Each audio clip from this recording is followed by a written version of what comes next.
It's a beautiful day in the neighborhood, a beautiful day for a neighbor. Would you be mine? Could you be mine? It's a neighborly day in the beauty wood, a neighborly day for a beauty. Would you be mine? Could you be mine?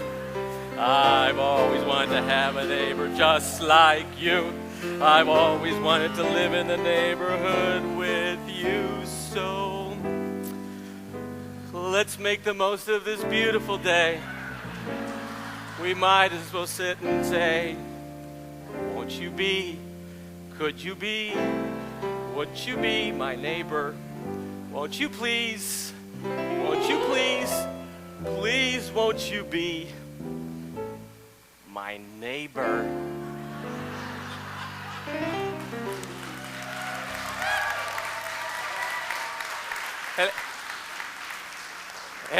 Hello, boys and girls.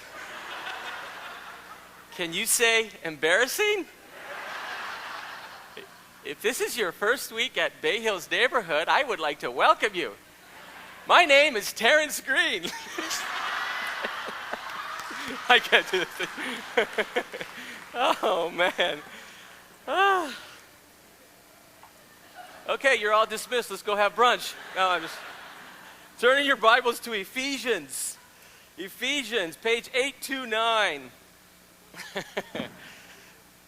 How many of you grew up watching Mr. Rogers' Neighborhood? Let me see your hands. All the young kids are going, what the heck is he doing? We don't have a clue what he's doing. Mr. Rogers' Neighborhood happened to be the second longest running show on PBS, right behind Sesame Street. It was over 900 shows that he did. It was hosted and created by a guy called Fred Rogers. Interestingly enough, he never intended to go into the TV business. He was in seminary. He was planning on being a pastor, a minister. He eventually became a Presbyterian minister. But according to his words in 1968, he became a little sidetracked. And he got into the TV business creating this show because he was so disappointed and discouraged by what he saw on TV. And so what he did, he said, is he used what he learned in seminary to be a pastor. And then he learned what he got in college in his psychology degree, and he combined it together to create this show. His target audience was 2 to 5-year-olds.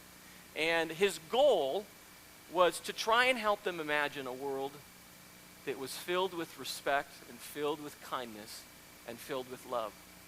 And so every week, he would look into those TV cameras and he would say to the 2 and 5-year-olds a very simple but profound question. He'd say, would you be my neighbor?